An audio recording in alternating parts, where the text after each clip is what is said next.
کر چکے ہیں۔ نمبر ایک، والدین کا اپنی اولاد کو اسلام یا دین کی تعلیم میں لاپرواہی کرنا حصہ ہوا جو نوجوانوں میں بگاڑ کے کیا مظاہر ہیں۔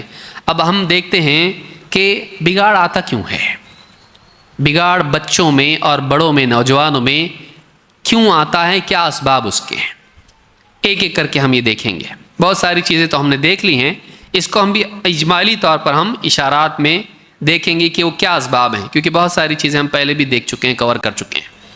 نمبر ایک، والدین کا اپنی اولاد کو اسلام یا دین کی تعلیم میں لاپرواہی کرنا، اسلامی احکام، اسلامی عقائد، اسلامی اخلاق نہیں سکھانا، لاپرواہی کرنا، اس وجہ سے کہ وہ خود نہیں جانتے کبھی، اس وجہ سے کہ وہ دنیا کی تعلیم میں اپنے اولاد کو ترقی میں دیکھنا چاہتے ہیں، یا اس وجہ سے کہ وہ سستی کرتے ہیں، جانتے ہیں لیکن سستی کرتے ہیں، اہمیت سمجھتے لیکن سستی کرتے ہیں، یا ان کے پاس اپنا کوئی عذر ہے کہ وقت نہیں ملتا ہے، یا کچھ اور بات ان کی ہے۔ تو والدین کا اولاد کی تربیت میں لاپرواہی کرنا، اس کی کتنی اہمیت ہے تربیت کرنے کی۔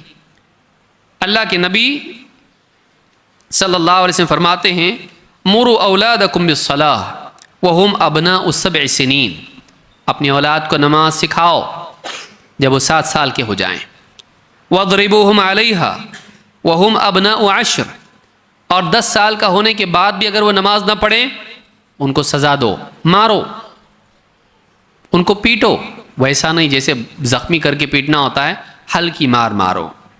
وَفَرِّقُوا بَيْنَهُمْ فِي الْمَضَاجِعِ، اور ان کے بستر الگ کرو، تھوڑے سے بڑے ہو جائیں، 10-12 سال کے، 10 سال کے ہو جائیں، ایک بستر میں ایک چادر میں نہیں سونا چاہیے۔ بچے بعض اوقات غلطی کرتے ہیں، خصوصاً جب وہ میڈیا کے دور میں ہوں، زیادہ غلطی کے چانسز ہیں، تو بچوں کو کیا کرو، ان کے بستر الگ کر دو۔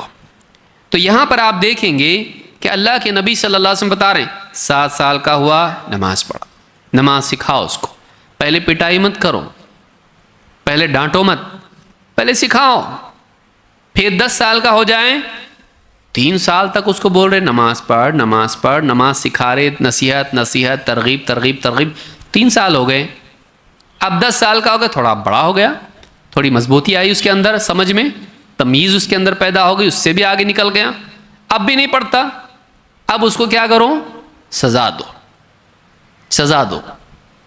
اور اب اس عمر میں پہنچنے کے بعد اب اگر کئی بچے گھر کے اندر ہیں، ایک بستر پہ ایک چادر میں نہیں سونا چاہیے، ان کے بستر الگ کر دو تاکہ جنسی غلطیوں میں وہ مبتلا نہ ہوں، کوئی ایسی غلطی نہ کریں جو ان کے لیے اخلاقی اعتبار سے غلط ہو۔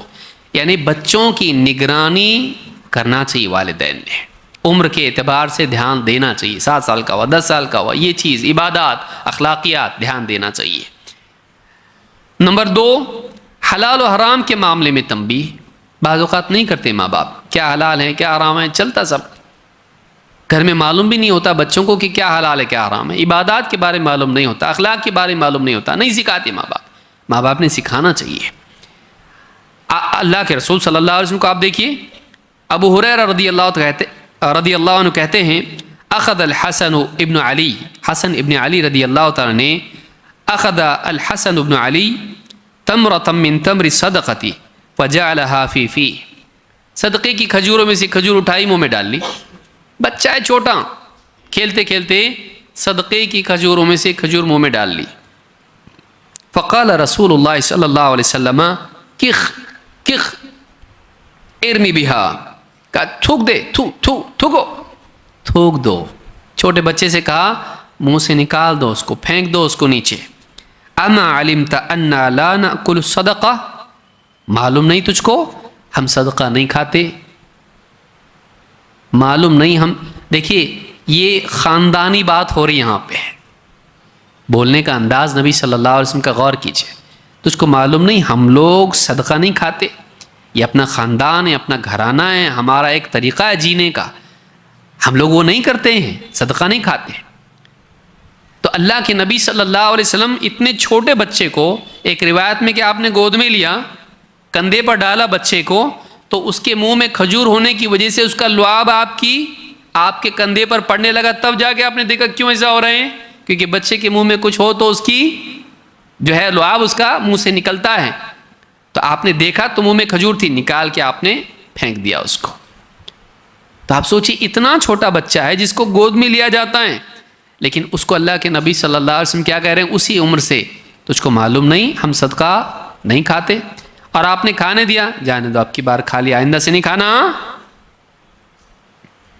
آئندہ سے نہیں، ابھی نکالو وہ میں سے، جو کرنا ہے ابھی، کل سے نہیں، آج سے. ہم لوگ فیل کیوں ہوتے ہیں؟ انشاءاللہ کل سے فجر کی نماز پڑھوں گا.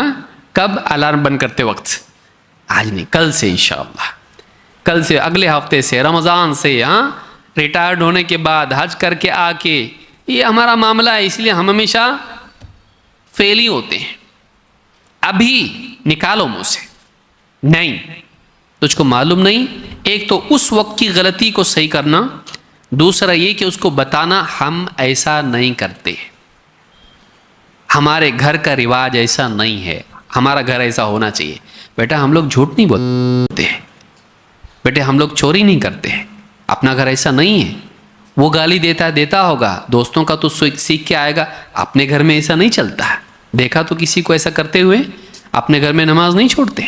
وہ چھوڑتے ہوں گے، وہ بچے کھیل رہے، ان کے ساتھ کھیل کے تو نماز چھوڑا. اپنے گھر میں نماز نہیں چھوڑی جاتی. اس کے اوپر خاندانی دباؤ بھی ہونا چاہیے. یوسف علیہ السلام بھی جیل میں جا کے کیا کہا؟